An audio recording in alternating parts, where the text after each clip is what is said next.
భగవంతుడి లీలలు అనేకం. అవి ప్రకటితం అంటే పైకి కనిపించేవి, అప్రకటితం అంటే పైకి కనిపించనివి అనుకోవచ్చు. సామాన్యులకు మొదటివే తెలుస్తాయి, జ్ఞానులకు రెండూ గోచరిస్తాయి.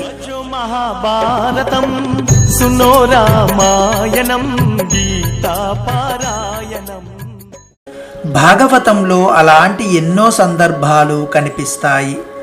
భార్య ఇచ్చిన అటుకులను బాల్య స్నేహితుడైన కృష్ణుడికి ఆప్యాయంగా సమర్పిస్తాడు సుధాముడు. శ్రీకృష్ణుడు వాటిని ఇష్టంగా ఆరగిస్తాడు. అటుకుల రూపంలో ఉన్న అపూర్వమైన భక్తి ప్రపత్తులను భగవంతుడు స్వీకరించాడని అంతరార్థం. గోకులం అంటే ఆవుల మంద అని అర్థం. రేపల్లెలో పెరిగిన శ్రీకృష్ణుడు బాల్యంలో మన్ను తినడానికి కారణం గోవులుగా పుట్టిన అనేక మంది ఋషుల పాదధూళి సోకి పవిత్రమైన మన్నుతో తనలో ఇమిడి ఉన్న సమస్త జీవకోటి జవసత్వాలు అద్దుకుంటుందని, అలాగే తల్లికి సమస్త భువన భాండాలు గోచరింపజేయడానికి పెంచిన తల్లి యశోదకు లౌకిక విషయాల మీద మోహం పోగొట్టాలనుకున్నాడు పరమాత్మ. ఒకరోజు ఆమె మజ్జిగ చిలుకుతూ పరమేశ్వరుని నామస్మరణ చేస్తుండగా బాలకృష్ణుడు స్తన్యం కోసం ఏడుపు లంకించుకున్నాడు. తల్లి తన దగ్గరికి రాగానే అవతల పొయ్యి మీద పాలు పొంగించాడు. యశోద అటు పరిగెత్తింది. అప్పుడే ఇటు పక్కన స్వయంగా పెరుగు కుండను పగలగొట్టాడు.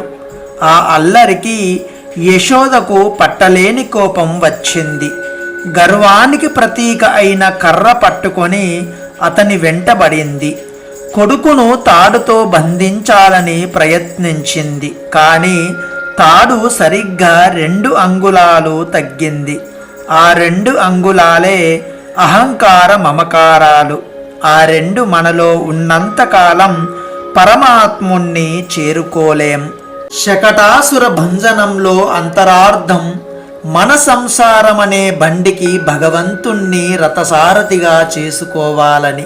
అప్పుడే ఆయన మన కోరికలనే అశ్వాలను అదుపు చేసి సన్మార్గంలో నడిపించి మనల్ని లౌకిక బంధ విముక్తులను చేస్తాడని, భగవంతుడు తనని ఆశ్రయించిన వారి దోషాలను హరించి వేస్తాడని పూతన వధ ఘట్టం తెలియజేస్తుంది. శ్రీకృష్ణుడికి వెన్న అంటే ఇష్టం. మజ్జిగలాంటి మన లౌకిక సంబంధాలను వదులుకొని వెన్నెలా వేరై శరణు కోరితే అక్కున చేర్చుకుంటానన్నది ఆయన ఉపదేశం. శాపగ్రస్తులై వృక్షరూపంలో తన పాదాలను తాకిన యక్షులకు శాప విమోచనం కలిగించడం ద్వారా భక్తితో తనని వేడుకుంటే లౌకిక బంధాల నుంచి తప్పిస్తానన్నాడు భగవానుడు.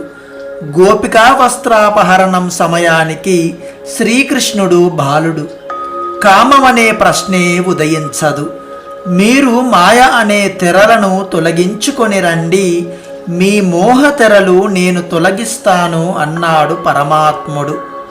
జీవాత్మ పరమాత్మ మధ్య ఉండే మోహపు తెరల తొలగిపోతేనే భగవానుడి అనుగ్రహం పొందగలం. ఇదే గోపికా వస్త్రాపహరణంలోని అంతర్లీన రహస్యం. తరచి చూడాలే కానీ ఇలాంటి ఎన్నో విషయాలను భాగవతం మనకు బోధిస్తుంది. చూసి మరిచేవు మరణము రీతి విడికేవు ఎందుకు నరుడా, పైవాన్ని మరువకు గురుడా. భజో మహాభారతం.